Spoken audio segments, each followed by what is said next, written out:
buenas tardes. Me llamo Julián David Carmona del grupo 6 de Derecho 1A. Estoy con mi compañero Manuel Rodríguez y Andrés Felipe Espinosa Castro. El día de hoy vamos a exponer los diferentes periodos de Grecia, ¿sí? Y cómo Grecia tuvo influencia sobre el Imperio Romano, ¿sí? Cómo más tarde se convertiría en una, por así decirlo, en una provincia de este mismo. Bueno, yo empezaría exponiendo el génesis de lo que fue Grecia. Si consultamos varias fuentes de internet o tratamos de investigar, nos daremos cuenta que sobre el génesis no hay mucha influencia, no hay influencia en los demás periodos. ¿Por qué? El génesis ocurrió en el 4600 al 3200 antes de Cristo. Actualmente los historiadores y geólogos no tienen muchas fuentes encontradas de este periodo. Sin embargo, sí se han llegado a encontrar jeroglíficos griegos, ¿sí?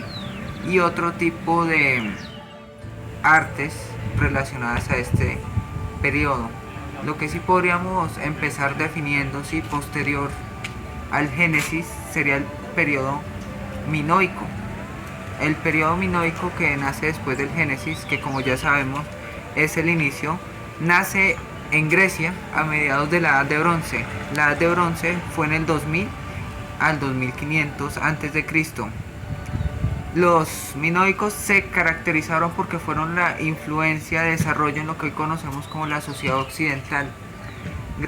Gracias a ellos se tomó mucho el estilo de arquitectura en base a cemento, piedra, ¿sí? Lo que hoy conocemos como cemento nace en base a las mezclas que ellos hacían con arcilla. El arte occidental que vemos hoy día en Italia viene también del periodo minoico en Grecia.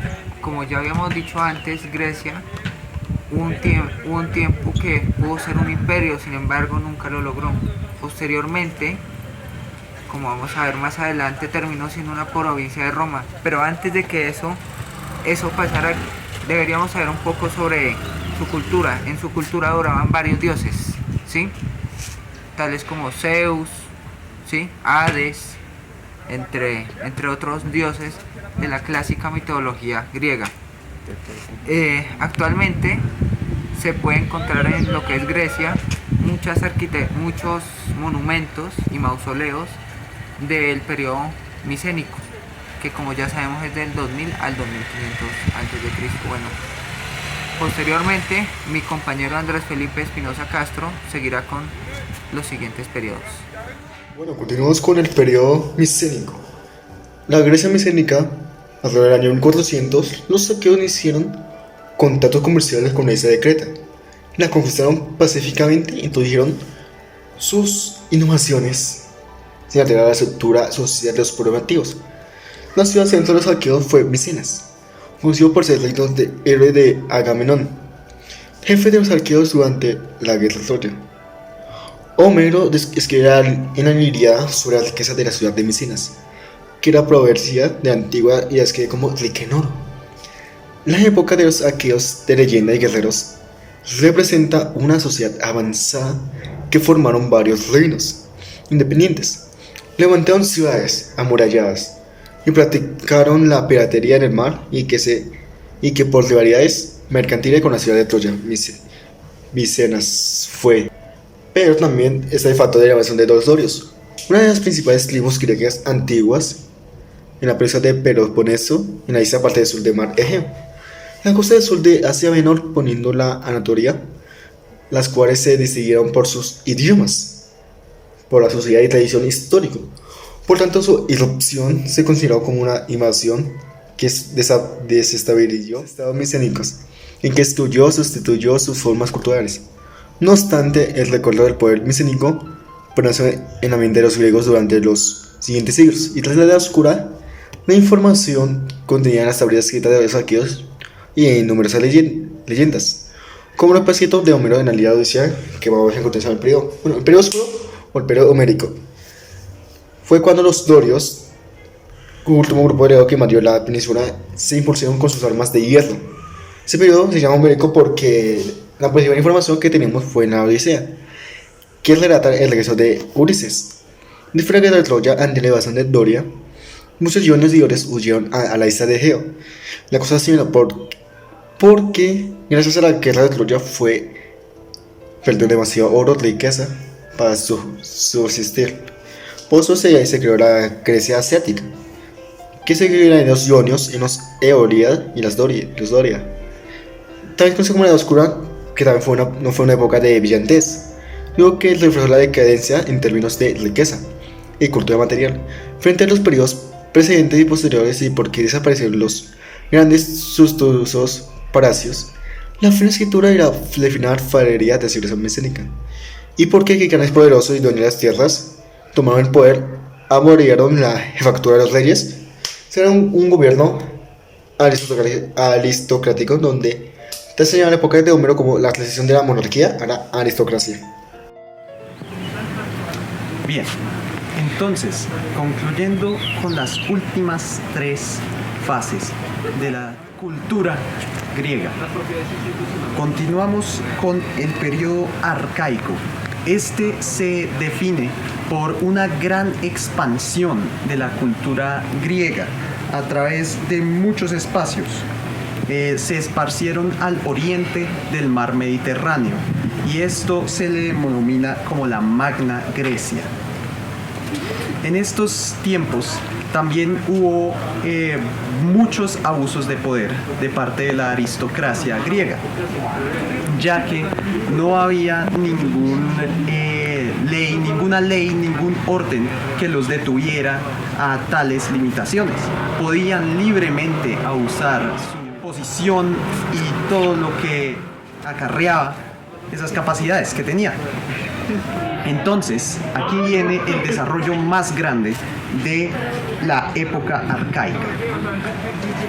El Código de Dracón fue un grupo de leyes, el cual fue desarrollado por el mismo Dracón. Estas leyes buscaban definir desde la costumbre, sacar lo que se consideraba como justo y aplicarlo de forma consistente y estable a través de toda la sociedad. Este código también hace que provenga el dicho de algo dracónico, ya que estas leyes eran absolutamente brutales en su aplicación. Por lo tanto, continuamos con Solón, el cual fue otro legislador y el cual su principal filosofía era nada con exceso, todo con mesura. Y basándose en eso, redujo bastante la agresividad del código dracónico. Y de ahí proviene la ley que se aplicaría por una cantidad considerable de tiempo, el código de Solón. Continuando con esto, pasamos al periodo clásico, que es considerado como muchos uno de los periodos más brillantes de la historia griega.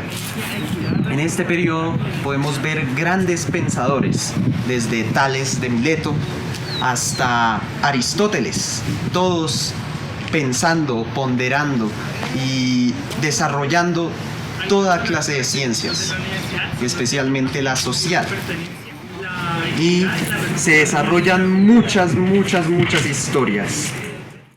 Entonces, continuamos con el periodo helenístico.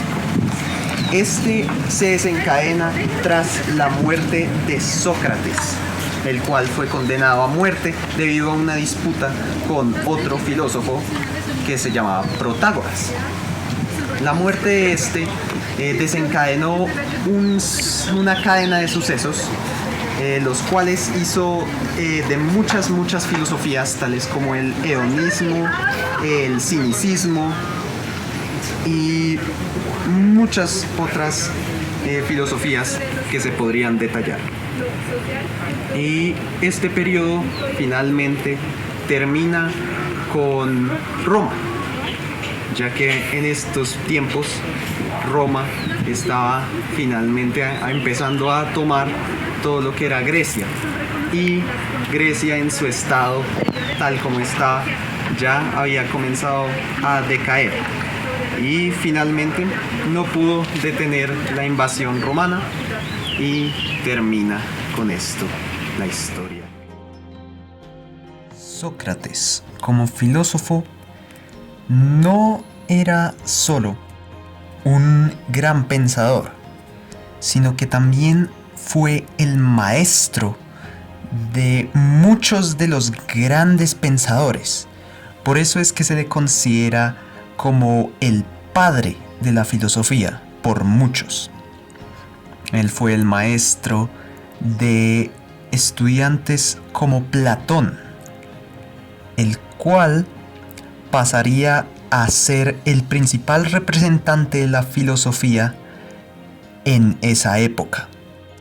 Vivió hasta el punto en el que tuvo un conflicto con otro filósofo, Protágoras, debido a los métodos de enseñanza del mismo. Por lo tanto, Protágoras lo denunció en base a corrupción de la juventud y herejía, y por lo tanto fue condenado para ser simplemente asesinado por envenenamiento. Pudo haber evitado ese destino, pero se rehusó, y la frase que más resuena de esos últimos momentos es: muero por mi verdad. Después de esto, se desencadenaron varios eventos que llevarían a un desarrollo inmenso de la filosofía.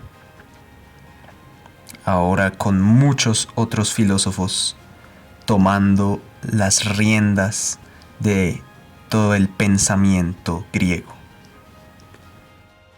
Los aportes de Platón fueron la doctrina de las ideas, la superioridad de las teorías sobre el saber y la defensa de la dialéctica como método científico. Pero también para Platón, desde el punto de vista filosófico, existen dos realidades: el mundo sensible y las ideas. El mundo sensible se refiere a aquel que podemos captar a través de los sentidos y que es sujeto a mutaciones. En cambio, las ideas son inmutables y por lo tanto verdaderas. Platón desestima el valor del mundo sensible, ya que su naturaleza cambiante lo aleja del principio de verdad. Este se reducirá a una copia de la idea, a una mentira.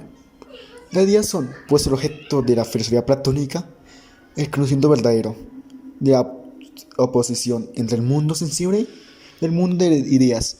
Se desprende la concepción del dualismo platónico que atraviesa su obra. Aristóteles fue un filósofo polímata y científico. Nació en la ciudad de Estagira, al norte de la antigua Grecia. Es considerado junto a Platón, su maestro, el padre de la filosofía occidental. Sus ideas han ejercido una enorme influencia sobre la historia intelectual de Occidente por más de 2 milenios, muy influyente en la antigua Grecia. Decimos que nació en el 384 a.C., murió en el 322 a.C., a sus 62 años murió envenenado por él mismo. Su padre, Nicomaco Festis, y sus alumnos Alejandro Magno, Trofasto, Alitorxero y Dicesorco serían uno de los claros ejemplos.